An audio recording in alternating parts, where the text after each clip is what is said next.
जय जगन्नाथ। सत्य एवं मिथ्या भितर फरक कौन जानती? सत्यटी सबुबले कटु होता है एवं मिथ्याटी सबुबले मिठा।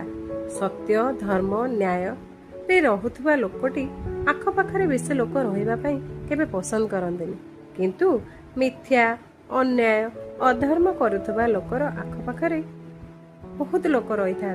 कहीं से मीठा मीठा कथा कही समस्त को ता आड़ को आकृष्ट कर नहीं थाए, किंतु जी सत कहे से केबे कहारी सहायता लोड़ी न थाए। केउ रूपरे ना केउ रूपरे भगवान आसी ता पाखरे निश्चित भावरे छिड़ा होइथांती, तार साहस होइथांती, तार अंदर लोड़ी होइथांती।